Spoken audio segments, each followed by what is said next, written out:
ఇవాళ మన వీడియోలో కారం ఆవకాయ ఎలా పెట్టాలో చూద్దాం. ఈరోజు ఆవకాయకి కావలసినవి కారం, ఆవు పిండి, ఉప్పు. అంటే ఉప్పుని సాల్ట్ కింద తయారు చేసుకోవాలి. ముందుగా మనము ఒక తవుడు కారము ప్లస్ ఒక సాల్ట్ కారము వేసుకోవాలి. అంటే 3 సాల్ట్ వేసుకోవాలి. అంటే కుంచుడు ఆవకాయ ముక్కలకి తౌడు ప్లస్ సాల్ట్ కారం వేసుకోవాలి. కుంచుడు ఆవకాయ ముక్కలకి.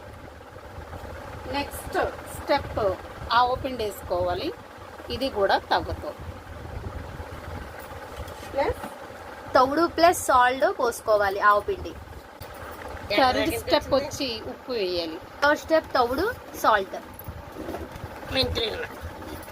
నెక్స్ట్ మనం కొన్ని మెంతులు వేసుకుందాం. గుప్పుడు మెంతులు వేసుకోవాలి. ఇవంతా కూడా మిశ్రమాన్ని బాగా కలిసేటట్టు బాగా కలపాలి. ఇప్పుడు బాగా కలిపిన తర్వాత ఇందులో ఆయిల్ పోసుకోవాలి. పప్పు నూనె పోసుకోవాలి. అంటే గాను నూనె. పచ్చడికి గాను నూనె చాలా బాగుంటుంది. గానుగు అంటే వేరే విధంగా అనుకుంటారు. నువ్వుల నూనె. దీన్ని బాగా కలపాలి. ఈ నూనె గాను నూనె వేసి ఇది బాగా నూనె వేసి బాగా కలిపిన తర్వాత ఇందులో కుంచుడు ఆవకాయ ముక్కలు వేసుకోవాలి. ఎల్లుల్లిపాయలు వేయాలి. ప్రస్తుతానికి మా దగ్గర లేవు కాబట్టి వేయలేదు, తర్వాత వేస్తాము.